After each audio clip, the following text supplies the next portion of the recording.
في الجنة.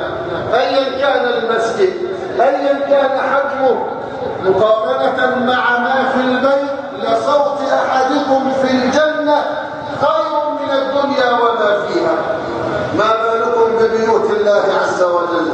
فهنيئا، ونسأل الله عز وجل أن يعمر هذا المسجد بقلوب ملؤها الإيمان والطاعة لله عز وجل. قال الله عز وجل: إنما يعمر مساجد الله من آمن بالله واليوم الآخر وأقاموا الصلاة وآتى الزكاة ولم يخش إلا الله فعسى أولئك أن يكونوا من المهتدين. عمارة المساجد أيها الكرام قسمين: القسم الأول عمارتها بالبناء والتشييد والنظافة والفرش والإضاءة وما إلى ذلك، فهذه عمارة لها، قيام على شمولها بنظافتها، هذه عمارة حسية للمساجد يستطيع كل واحد أن يساهم في ذلك بقدر ما أعطاه الله عز وجل.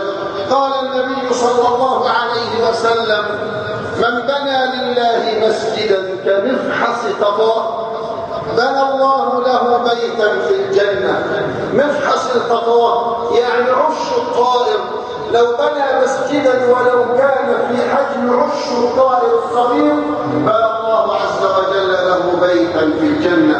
أما القسم الثاني من عمارة المساجد العمارة المعنوية بالذكر والصلاة والطاعة والإقبال فيها على الله عز وجل، وأن نكون معمرين لبيوت الله عز وجل بإقامة الشعائر فيها والذكر والدعاء وقراءة القرآن والتحلق في مجالس العلم، نتعلم أمور ديننا ونستفاد من علمائنا. أيها الكرام، والمسجد في الإسلام له دور.